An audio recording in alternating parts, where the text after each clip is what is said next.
Livre des Proverbes, chapitre 6.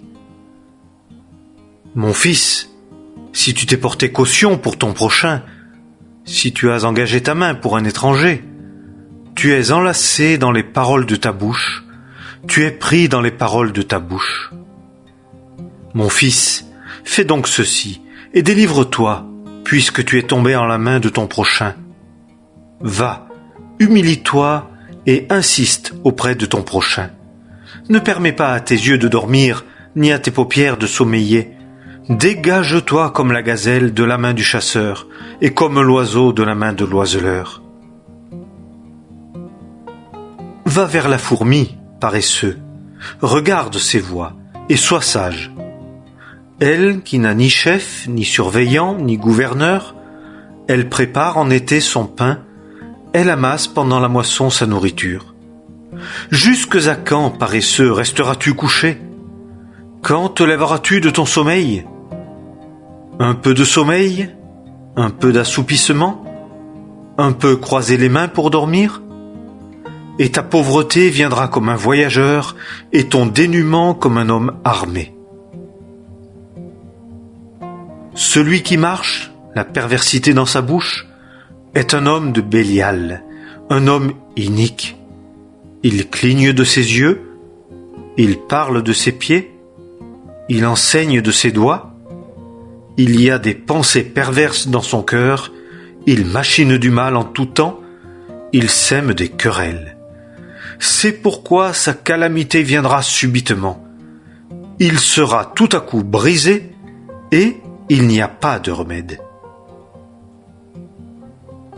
L'Éternel hait ces 6 choses, et il y en a 7 qui sont en abomination à son âme, les yeux hautains, la langue fausse, et les mains qui versent le sang innocent, le cœur qui machine des projets d'iniquité, les pieds qui se hâtent de courir au mal, le faux témoin qui profère des mensonges, et celui qui sème des querelles entre des frères.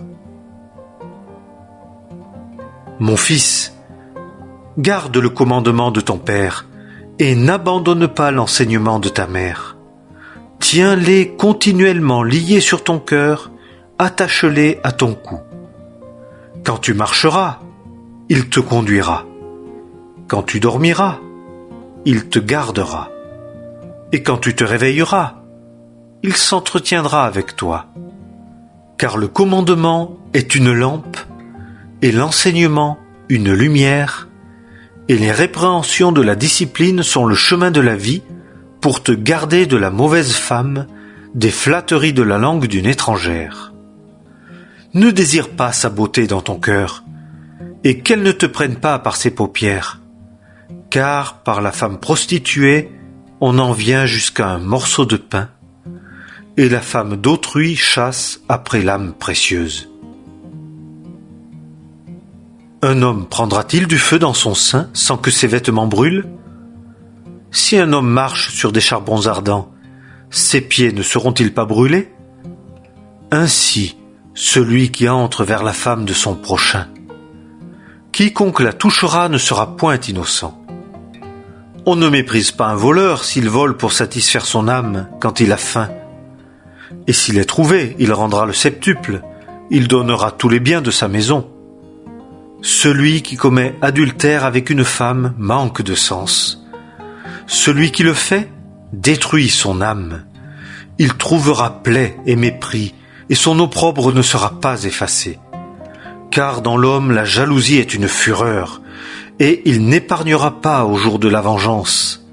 Il n'acceptera aucune propitiation, et ne se tiendra pas pour satisfait quand tu multiplierais les présents.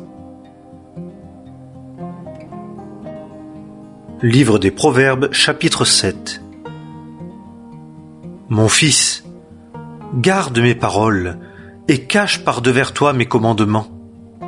Garde mes commandements et tu vivras, et mon enseignement comme la prunelle de tes yeux. Lis-les sur tes doigts, écris-les sur la tablette de ton cœur.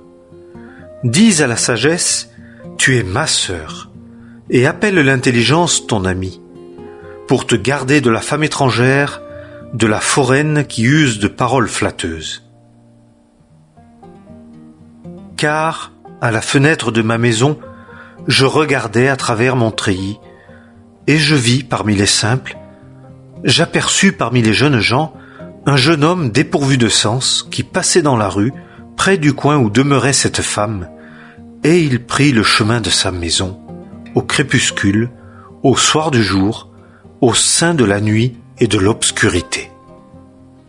Et voici, une femme vint à sa rencontre, ayant la mise d'une prostituée et le cœur rusé. Elle était bruyante et sans frein. Ses pieds ne demeuraient pas dans sa maison. Elle était tantôt dehors, tantôt sur les places, et guettait à tous les coins. Et elle le saisit, et l'embrassa, et d'un visage effronté lui dit « J'ai chez moi des sacrifices de prospérité. J'ai aujourd'hui payé mes vœux. C'est pourquoi je suis sorti à ta rencontre pour chercher ton visage, et je t'ai trouvé. J'ai étendu sur mon lit des tapis, des couvertures de fil d'Égypte de couleurs variées. J'ai parfumé ma couche de myrrhe, d'aloès et de cinnamome. Viens, enivrons-nous d'amour jusqu'au matin. Délectons-nous de volupté. Car mon mari n'est pas à la maison, il s'en est allé loin en voyage. Il a pris un sac d'argent en sa main, il viendra à sa maison au jour de la pleine lune. » Elle le détourna par beaucoup de douces paroles, elle l'entraîna par la flatterie de ses lèvres. Il est allé aussitôt après elle, comme le bœuf va à la boucherie, et comme les ceps servent à l'instruction du fou, jusqu'à ce que la flèche lui transperce le foie, comme l'oiseau se hâte vers le piège et ne sait pas qu'il y va de sa vie.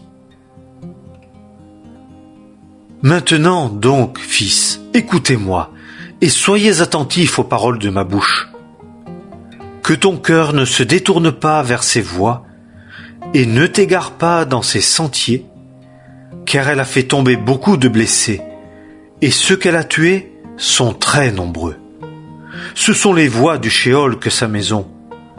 Elles descendent dans les chambres de la mort. Livre des Proverbes, chapitre 8.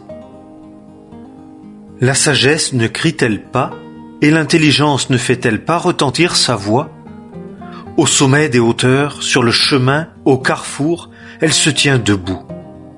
À côté des portes, à l'entrée de la ville, là où l'on passe pour entrer, elle crie « À vous, hommes, je crie, et ma voix s'adresse aux fils des hommes.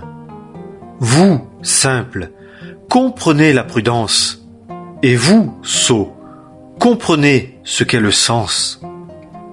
Écoutez, car je dirai des choses excellentes, et l'ouverture de mes lèvres prononcera des choses droites. Car mon palais méditera la vérité, et la méchanceté sera une abomination pour mes lèvres. Toutes les paroles de ma bouche sont selon la justice, il n'y a rien en elles de pervers ni de tortueux. Elles sont toutes claires pour celui qui a de l'intelligence, et droites pour ceux qui ont trouvé la connaissance.